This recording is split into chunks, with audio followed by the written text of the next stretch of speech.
Ini adalah cerita hari kedua saya di Aceh.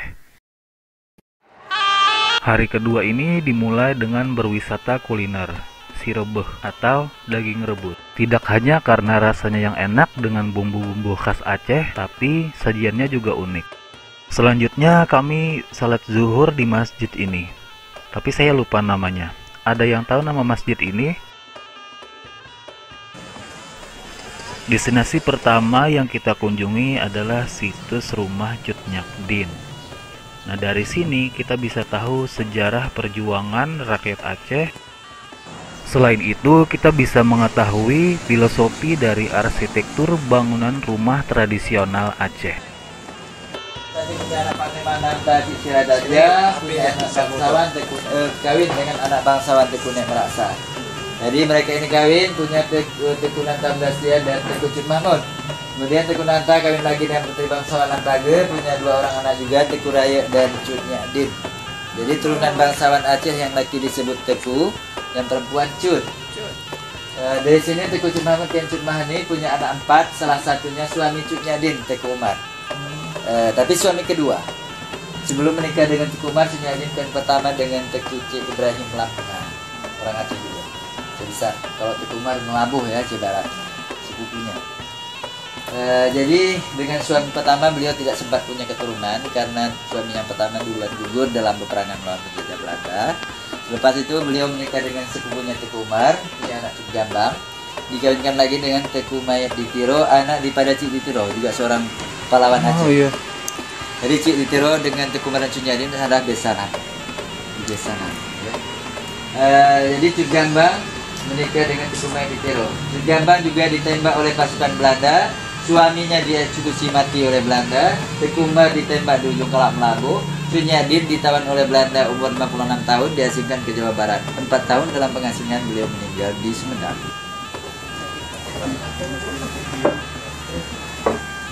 Pada rumah ini ada makna dalam Islamnya.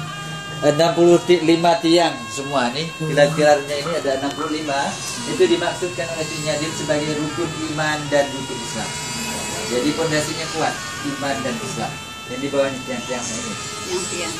Aceh Tameh. Ya, Tameh. Jadi Ini satu pohon. kemudian tangganya ada 7. 7 maknanya ada tadi itu berangkalan.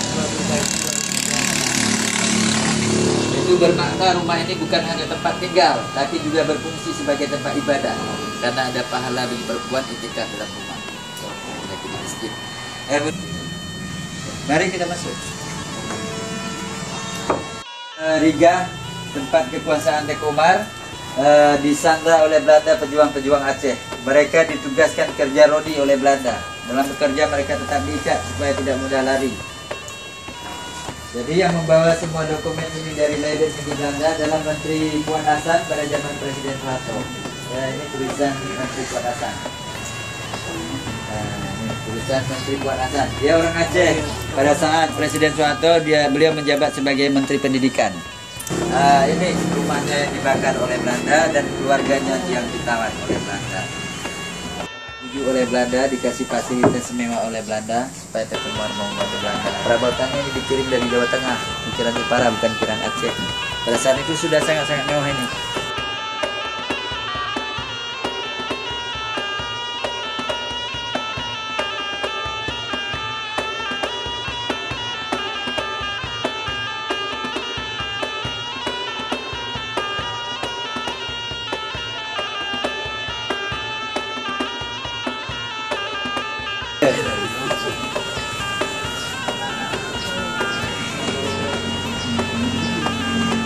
Kamarnya dibakar untuk menipu Belanda. Oh iya. Kalau seandainya tiba-tiba diserang rumah ini, yang ditangkap atau ditawan bukan Cut Nyak Dien.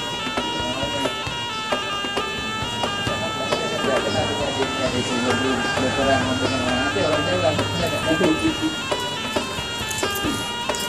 Jadi pengkhianat Aceh adalah bukan orang Aceh sendiri dan bukan orang Jawa, tapi orang Kling dia.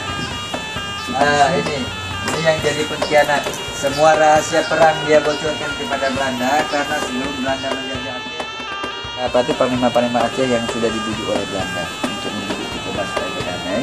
dan Bukti Teku Umar pernah menjabat sebagai Panglima Perang Belanda. Ini surat jabatan, surat kuasa Teku Umar saat menjabat sebagai Panglima Perang Belanda. Memang banyak berkahnya. Pada saat tsunami, sumur-sumur yang di bawah sudah masuk lumpur tsunami. Kalau sumur ini tidak masuk air tsunami dan bersih. Pada saat itu semua rakyat di sini, warga di sini minum. Ya, besok-besok minum masak pada saat itu.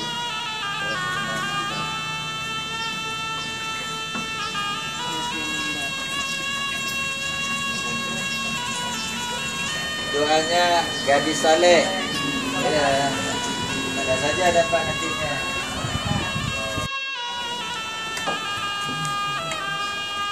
Jadi Sunyadin membuat kamarnya seperti ini bukan tujuan beliau kemewahan, tapi untuk menilai nilai-nilai sejarah dalam Islam. Warna bangsawan kuning biru putih kayu, pada nama rasa udahnya ada tempat tidur, ada tempat saji. Maksudnya Sunyadin masuk kamar bukan untuk tidur, tapi ada musyawarah, ada zikir, ada baca Quran, dan juga ada seorang tahun. Rumah tahun ini. Ya, ada tahun. Itu pasang. Lebah.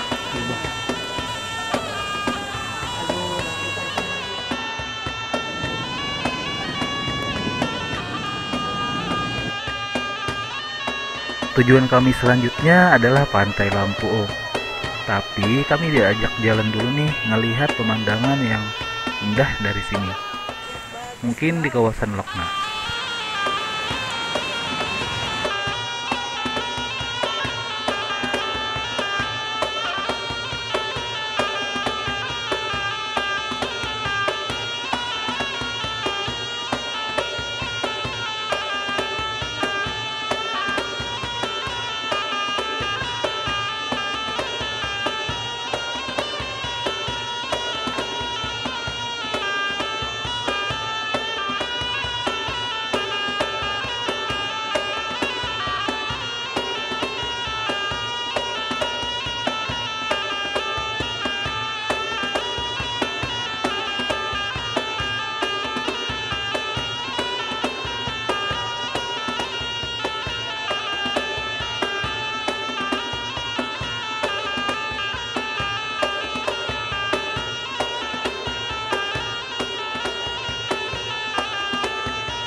Nah, akhirnya kita sampai juga di Pantai Lampuok.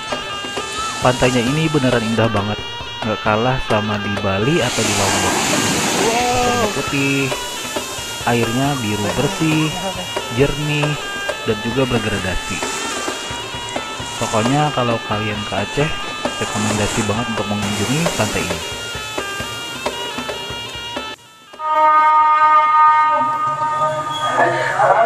Ini adalah Masjid Rahmatullah, masih berada di kawasan Lampuok. Di sini juga ada perumahan yang pembangunannya dibantu oleh pemerintah Turki. Enggak disebutnya Kampung Turki. Selanjutnya kami ke Masjid Baitur Rahim lagi. Ini kali kedua saya ke masjid ini.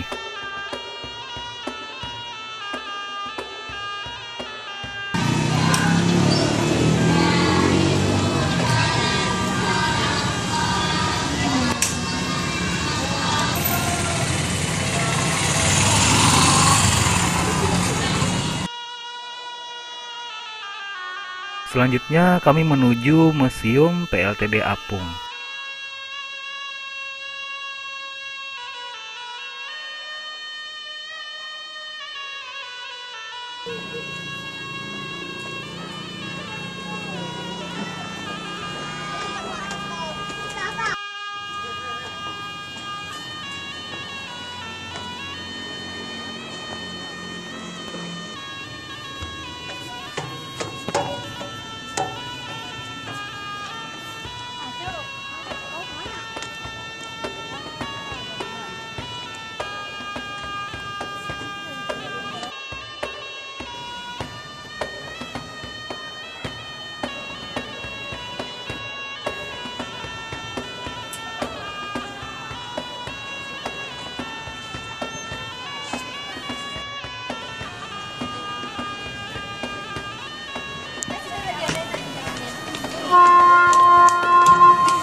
Assalamualaikum warahmatullahi wabarakatuh. Kami informasikan kepada seluruh pengunjung situs tsunami kapal PLTD Apung, berhubung waktu berkunjung Anda telah habis, diharapkan kepada seluruh pengunjung menjaga kegiatan lokasi wisata karena lokasi wisata akan seterusnya ditutup. Demikianlah informasi ini kami sampaikan. Malam harinya saya diajak oleh teman saya untuk berkeliling kota Banda Aceh.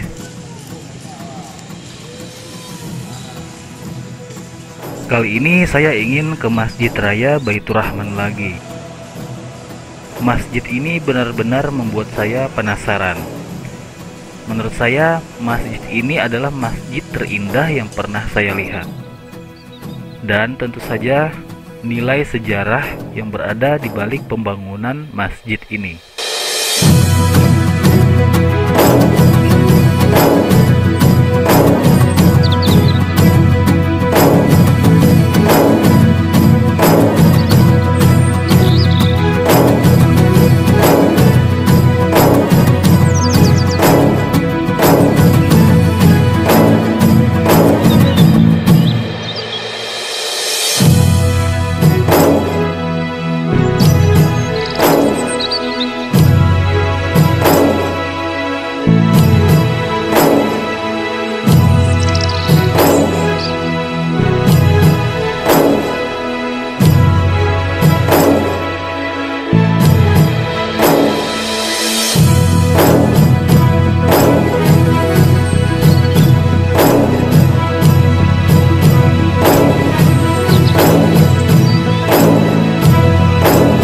Dan akhirnya tibalah waktunya saya harus kembali ke kota saya. Perjalanan ke Aceh ini meskipun singkat benar-benar berkesan. Bagi saya, Aceh benar-benar bisa dijadikan tujuan wisata, terutama wisata alamnya seperti pantai, gunung, dan lain-lainnya. Selain itu, bagi pecinta wisata sejarah juga sangat recommended untuk berkunjung ke Aceh. Dan jangan ketinggalan wisata kulinernya, salah satu yang terbaik di Indonesia.